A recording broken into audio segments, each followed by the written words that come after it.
Le territoire guyanais est doté de régimes fonciers particuliers, datant d'un décret ministériel de 1987, ouvrant la possibilité d'octroyer des zones de droit d'usage collectif ou des concessions collectives aux communautés autochtones.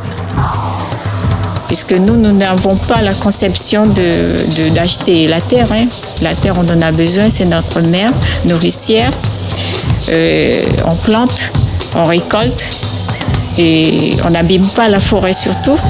D'où la revendication non négociable des 200 000 hectares afin d'être redistribués pour le logement social, l'industrie, l'agrotransformation, etc. La deuxième chose, c'est qu'il faut que le foncier soit maîtrisé et soit notre propriété pour le retour auprès des citoyens et auprès de l'économie du territoire. La possibilité pour les Guyanais aujourd'hui de bénéficier d'un projet aussi, d'une manière de vivre à travers l'autosuffisance alimentaire, de la production agricole. La CTG réclame 200 000 hectares dans le cadre du pacte d'avenir dont les contours sont encore flous. Est-ce que c'est suffisant? Est-ce que c'est pas l'occasion de demander plus?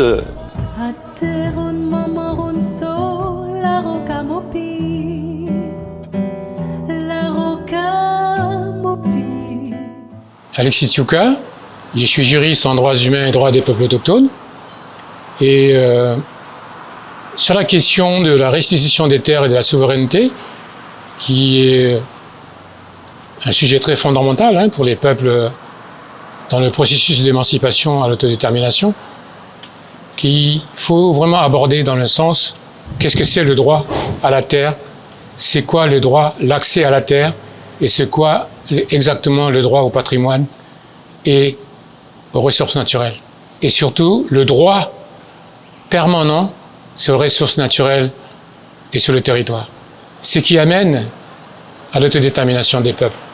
Moi-même, je Marco Roger, je suis un militant de l'agriculture guyanaise.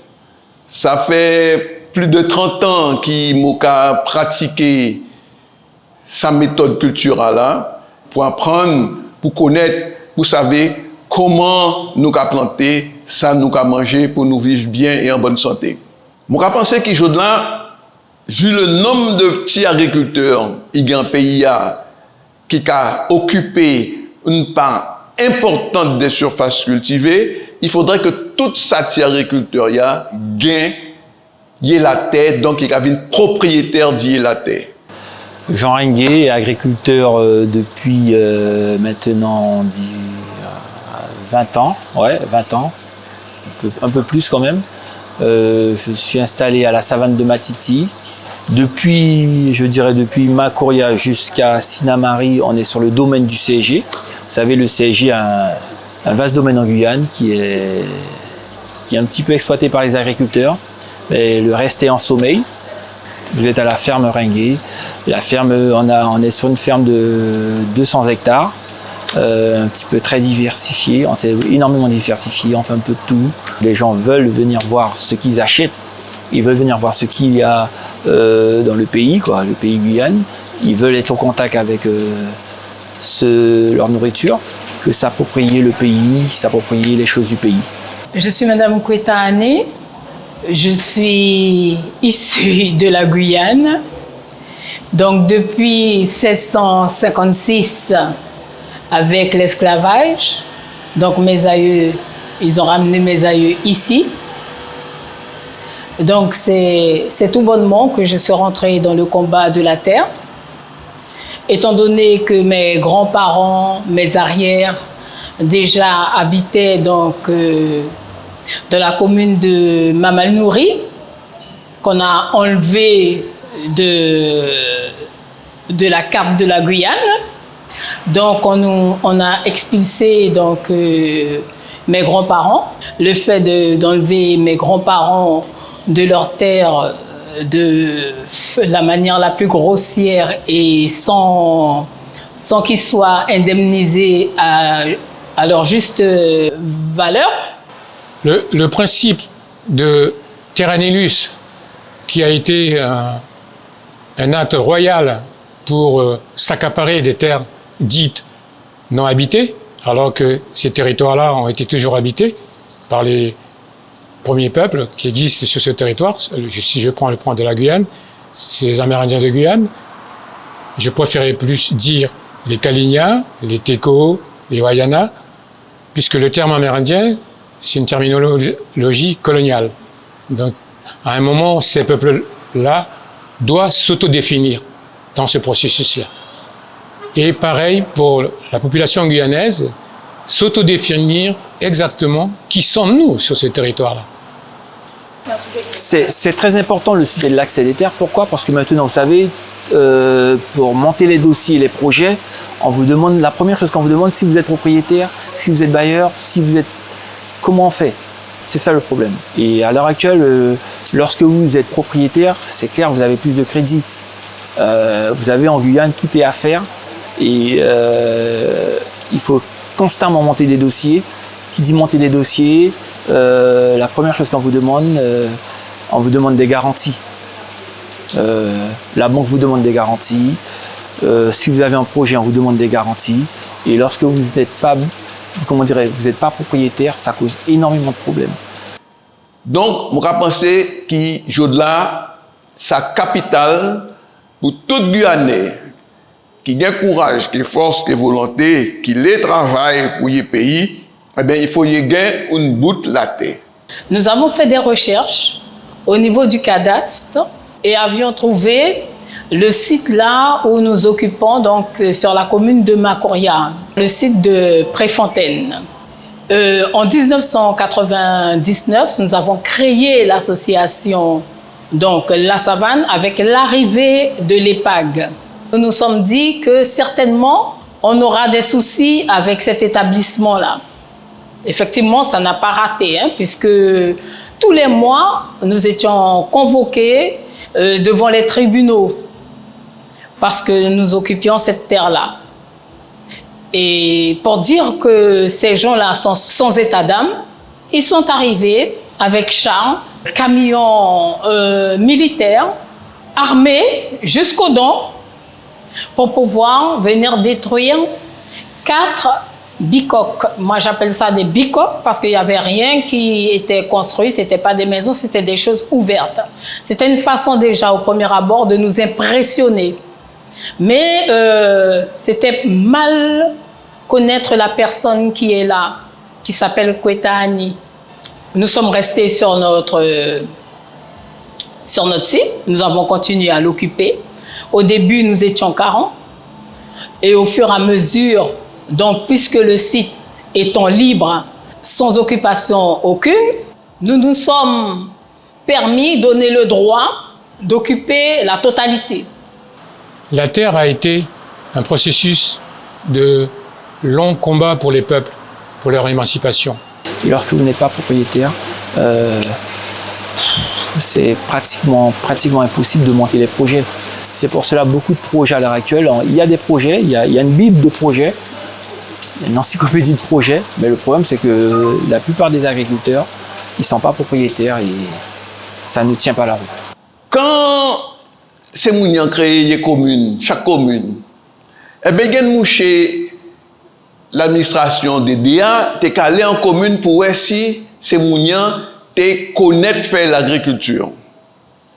Et à ce moment, il était qu'à délivrer un certificat officiel qui était considéré comme agriculteur et il était qu'à bailler aussi un papier qui permettre de gagner une surface de terrain. Mais ces mouniens, à l'époque, ils n'étaient pas cultivés pour comprendre qu'il fallait qu'il y ait un titre officiel. Et pour ça, beaucoup de monde gagnent ce papier officiel là. Mais il n'y a pas gain, il y a bout de la terre qu'à l'équelle. Donc il y a eu un constat de fait qui a été signé par ces différents décideurs fonciers pour régularisation des adhérents de l'association La Savane. Je suis bailleur, moi ça fait plus de 50 ans, parce que j'ai repris le bail de mes parents.